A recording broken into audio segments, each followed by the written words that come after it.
Good morning, students, and happy Thursday. So today we are going to learn one of our last concepts in geometry before our geometry review tomorrow. So we're going to be learning to identify the shape and number for each different part of a figure. So after you complete your review exercises and speed drills, I want you to take a look at this key right here.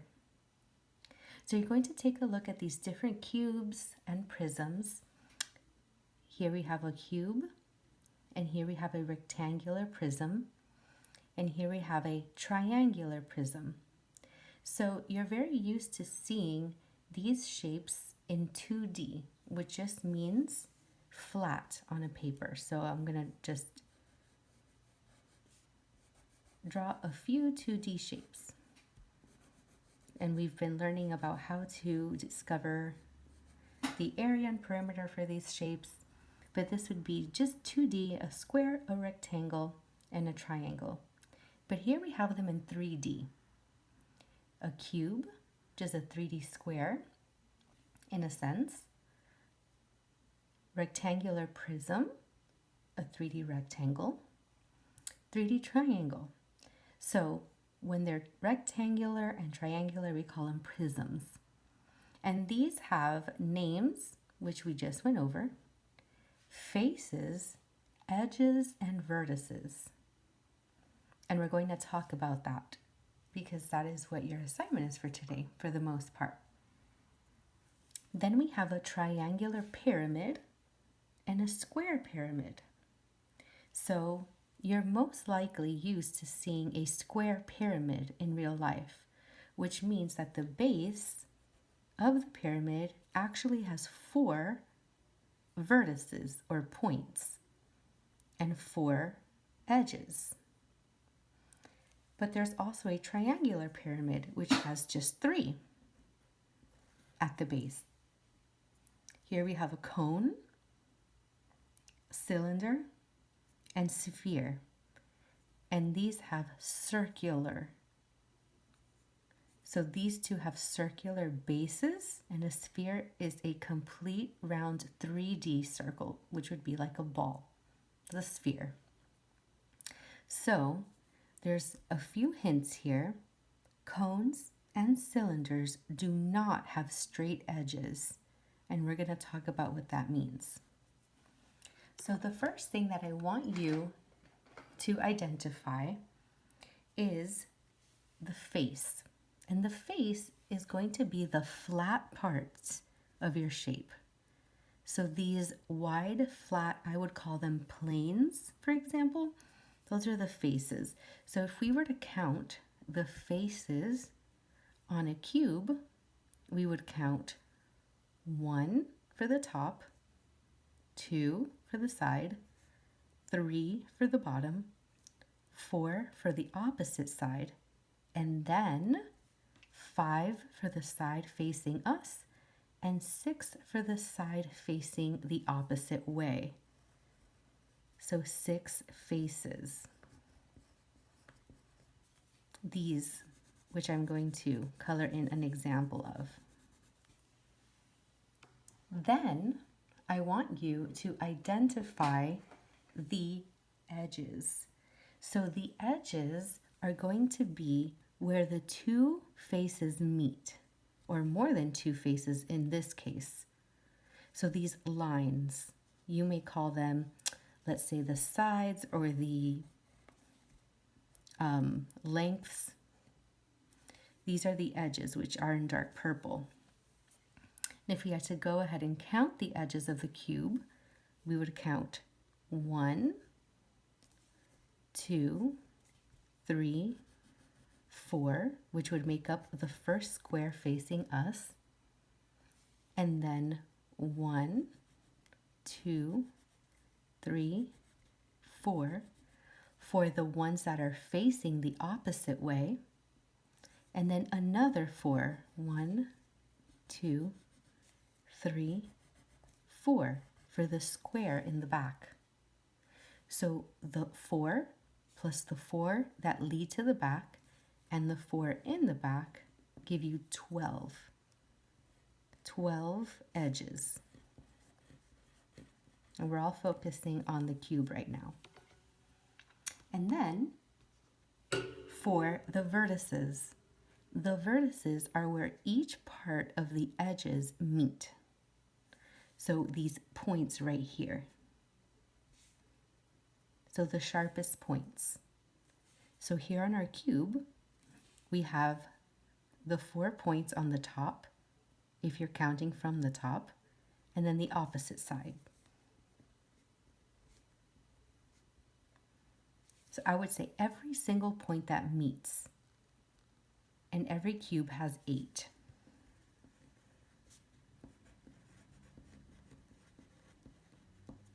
So what we're doing is counting these different parts of these figures. We're counting the faces, the flat parts, the edges, which are the sides where the faces meet, and the vertices, which are the points where the edges meet. And we're going to do this for all of these shapes. So just by doing this sample, you can already determine that all shapes that have a square on one side, like a cube or a rectangular prism, is going to have the same number of faces, edges, and vertices.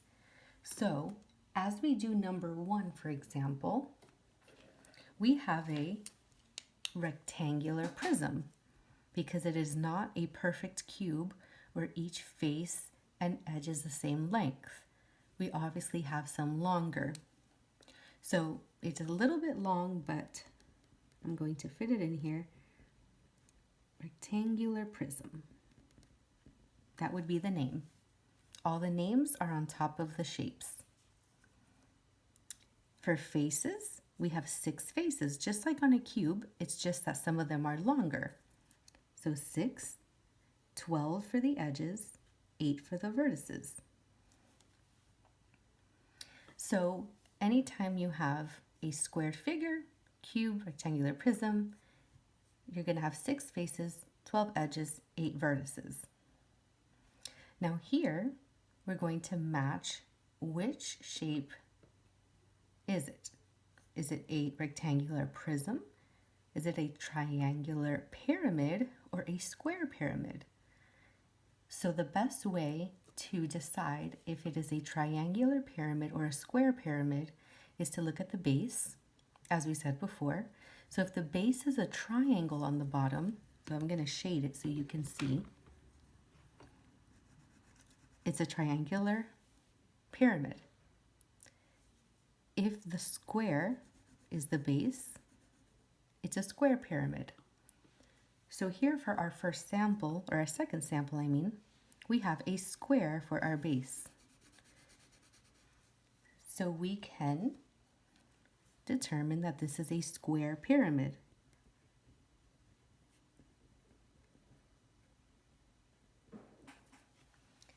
Then, based on the base, I want you to determine the faces, how many faces this shape has, how many edges this figure has, and how many vertices it has, and complete sample to yourself. Then later today we will go over these samples together just to make sure that you completely understand. So here for Language Arts, we are continuing on learning about prepositions. And today we're learning that prepositions always have objects. And it says, a preposition never appears in a sentence by itself. It is always the first word of a prepositional phrase. So keep in mind that any time that you see a preposition, it is actually the beginning of what we call a prepositional phrase. And it says here, a prepositional phrase is a group of words that begins with a preposition and ends with a noun or a pronoun. And remember that we have a list of examples of some prepositions on our previous page. So here we have an example, and it says, we can meet at the church. At is the preposition, and church is a noun because they always come before a noun or a pronoun. The object of a preposition is the noun or pronoun that completes a prepositional phrase. I peeked behind the door. Our preposition is behind, and door is our noun, our object. There are often one or more adjectives between the preposition and its object. I had lunch with my best friend. So here we have our prepositional phrase. It starts with our preposition with, and it ends with our noun, friend. But in between, you may often find some adjectives. So it could say, I had lunch with my friend, my best friend. So we have a few adjectives here in the middle to describe our noun or our object. A prepositional phrase may have a compound object. Will you be going to the concert or the ball game? So compound object means that there's going to be more than one object in the prepositional phrase. We'll start with our preposition as usual, end with our object, but oftentimes there will be more than one object. Often sentences have two or more prepositional phrases in a row. Do not be confused and call them one prepositional phrase. Each prepositional phrase contains only one preposition. The girl on the swing in the backyard is my sister. So notice how there's two prepositions, on and in. That means that there are two prepositional phrases. We don't combine them. So don't accidentally think that it is one prepositional phrase with two objects or two nouns. If there's a preposition in the middle, that means there has been a new one. And we're going to work on that today. So it says for think A to box the preposition and circle the object in each of the underlined prepositional phrases. Watch for compound objects. So the good thing is that for this exercise, because we're just starting, all of the prepositional phrases are underlined for you.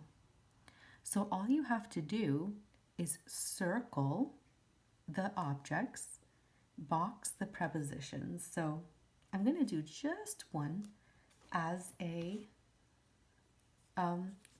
tip. So we have the love of money is the root of all evil. So we have our preposition that we're going to box. We're not used to boxing in our language book, so it might be like a new habit. Okay. Then we have our object that we're going to circle. Is the root of all evil. Box, circle.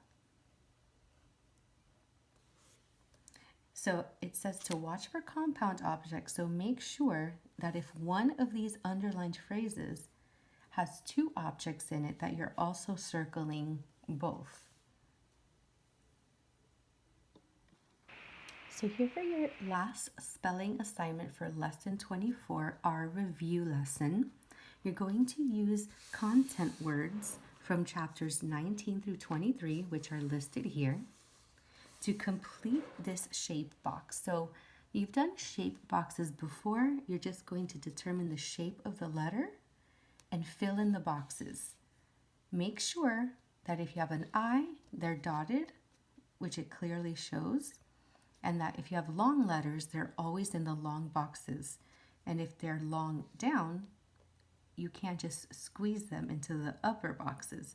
So make sure that your words fit perfectly, and there will be 14 here. And here on the bottom, there's an exercise that sometimes can be confusing, but once you get it, it's really easy. You're going to add or subtract letters to write these vocabulary words here. So, for example, number 15 is quite easy. It says trans plus fusion. So all you have to write is simply transfusion because you're just adding these letters together. But once you get down to a minus, it takes one more step. So it says resignation minus ation plus ed or ed. So make sure when you have ones that ask you to subtract, that you do make sure to subtract all the letters. So you would say resignation minus the ation leaves you with only resign. And then it says to add an ed. And then you'll check. Is that a word? Yes. As you can see, I usually like to write the word out as I am adding and subtracting and then checking to make sure that I spelled it correctly.